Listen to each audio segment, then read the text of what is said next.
Now, previously we had a product on our website, which is the Benchy Zero, and that's a sparkling and chilled water dispenser. You can plug into mains and it'll dispense chilled water and sparkling water directly from your underbench unit. You just replace the faucet on top of the bench and away you go. Now, that's a really great value unit and is still a top seller on our website.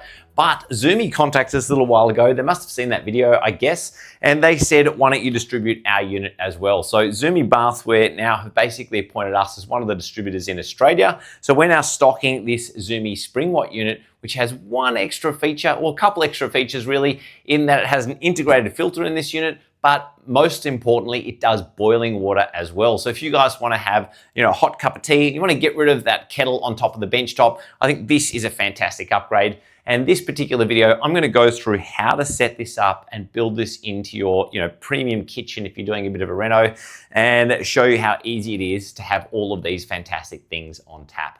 Now, firstly on the website, you'll have to choose your tapware. There's chrome plated, brushed stainless steel, nickel, brass. There's this one, which is gold plated. So I'm going to do a gold plated installation today, show you how that works, and just put this one off to the side.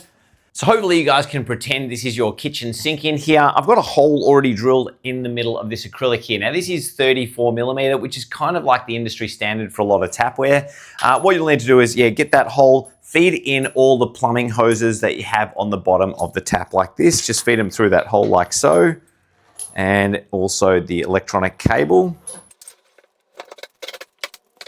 So now the tap thread is going through the benchtop. What I need to do is secure that to the benchtop securely. So start with this plastic coupling here. Drop all of the hoses through this coupling, including the electrical cable to the tap, because there is a touch screen on the tap. So I need to make sure that goes through, and make sure the actual threaded piece also goes through this hole here. That goes to the top there. Then I use this bit here. So this is just a little stainless steel piece with a rubber, EVA rubber washer on top. Put that over the thread like so. And then third of all, I have to get this piece here. So this is a little coupling nut. Slide this over this piece here and thread that all the way up. Now, I could get a spanner to do this up, but look, if you're in under a sink, it's probably hard to get good access under the sink. So what they have done with the kit is supplied us a little wrench here. So I can basically drop this onto the unit like so. And do that nut up so it's a bit more tight. Oops, other side. Like so, and just keep tightening this up until it's fastened really securely to the benchtop. This is something you want to do pretty tight. It is really annoying. It'll annoy you for the rest of time if you don't tighten this up, because then your tap will be spinning around on the benchtop and moving all over the place. So do give it a decent bit of torque like that.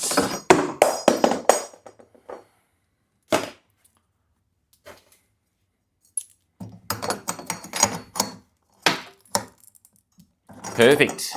That's all done. Now give it a bit of a shake, make sure it's nice and sturdy. So that's feeling pretty good to me.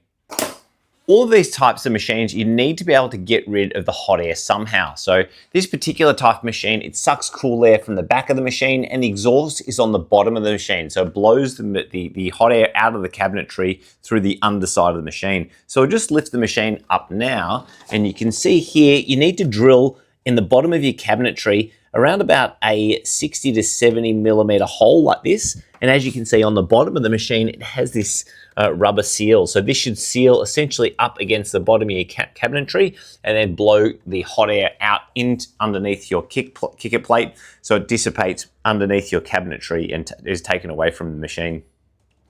So on the bottom of the tap here, they've got this quite clever little diverter valve. Now this is an interesting one where it actually is kind of like 3 products in one, and is able to fit all 3 products into this narrow profile. And look, I think that's one of the reasons why they've been able to squeeze so many different products into one tap faucet.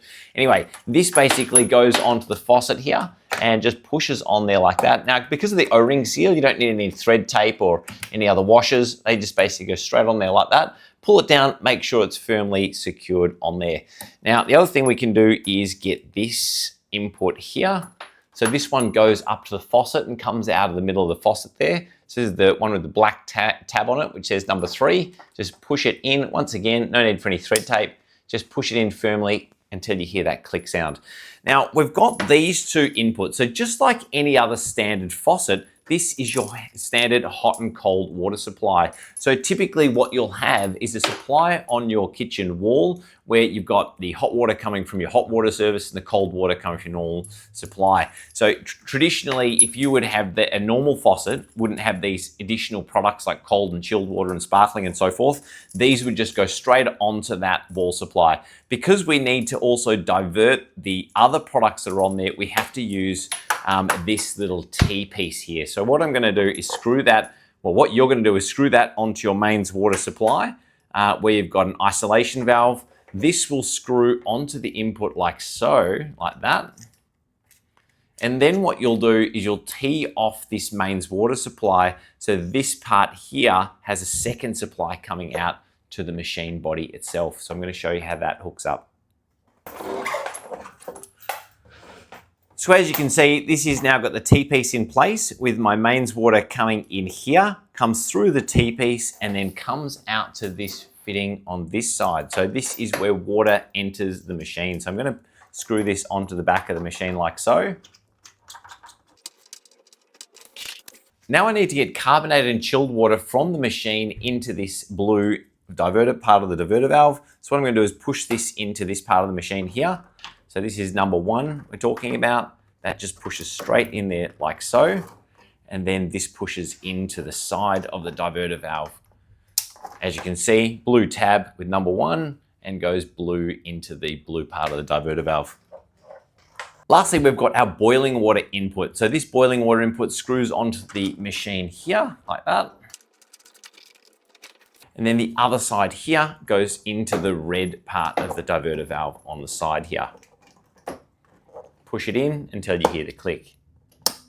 So the tap itself has a touchscreen and also has some electronic LED lights in there. So in order to hook that up and to be able to control the flow of the various different products, you need to connect this communication cable.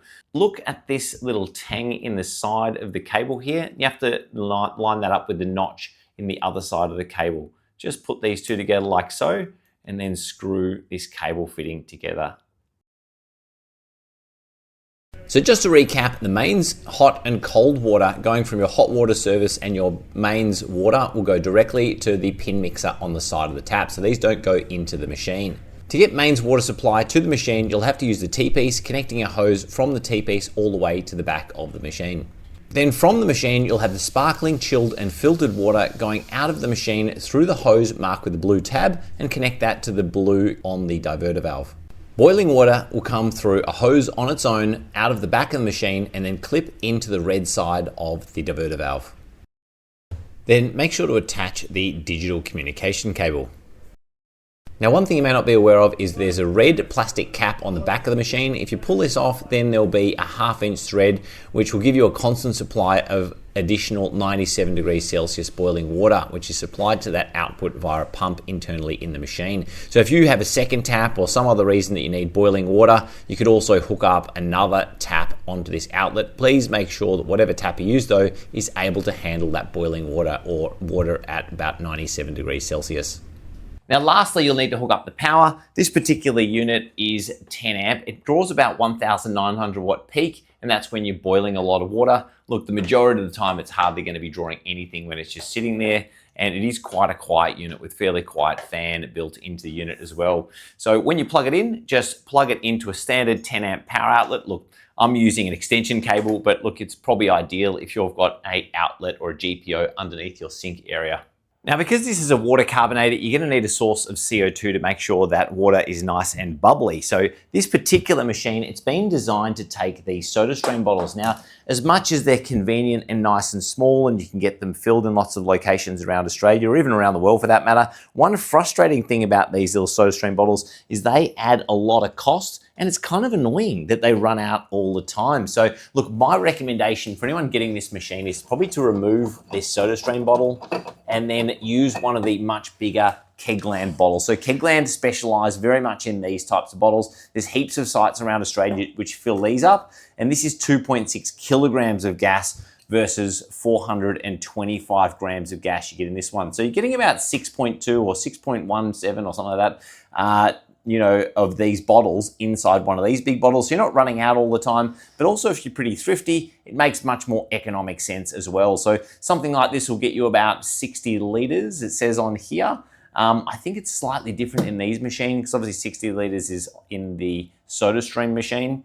And then one of our cylinders, on the other hand, this will do about 360 liters. So you get way more gas out of one of these gas cylinders. Now, from a cost perspective, if I go into, say, Big W or a standard retail store in Australia, this will cost me somewhere around about 20 bucks to fill one of these bad boys up. And if you come to Kegland, we fill these for $20 as well, but does over 6 times as much gas as this does. So look, straight away, you can see the value is in this big bad boy. In fact, even if I buy one of these and just threw it away and never even got it refilled, I'd be well ahead of getting, 6 of these units. So the next question is, if I want to use one of these larger cylinders, how do I use it with machine? Well, firstly, it means you're going to have this door off. Look, I don't think that's a big deal. It's slightly more ugly when you take the door off the machine. I suppose you could drill a hole through this kind of like acrylic front on the machine and have the hose come through, but the hose does need to be tethered to the machine itself. So this is called our Freedom 1 hose. We sell these in various different lengths. We also have extension hoses too. So if you need to make it even longer again, let's say you want to have this cylinder outside, you could actually have another hose coming from the machine going like 20, 30 meters away if you really wanted to your high pressure gas supply for the CO2. So what you need to do is have this screwed into the machine where the Sodastream bottle would normally go, because obviously this is our standard Sodastream thread. Screw that into the machine like so. Now this side only needs to be hand tight, but then when you put the other side onto the gas cylinder, this side needs to get done up with a spanner. So do it up like so, like this, and then get a spanner or shifter on here, and then just tighten that up onto this cylinder valve. So if I was designing a new kitchen, I would just make sure I've got enough space for this type of gas cylinder to probably fit either next to the machine or in a cupboard next to the machine, and drill a hot little hole through the wall so I can get this hose to where the cylinder is going to be stored. Once you've got that hooked on, turn it on. Now, what I would normally do with any new gas installation is also check for any leaks. I'd probably just get a sponge with some soapy water and just check all the connections and make sure I've joined that up nice and tight. So as you can see on the screen of the tap, I've got my filtered water. I rotate this dial, it goes to the chilled water. Then I've got the chilled carbonated water, and of course the boiling water. How good is that? Now to wake the dial up, if I just turn it all the way to the right like that, you can see it goes into boiling water.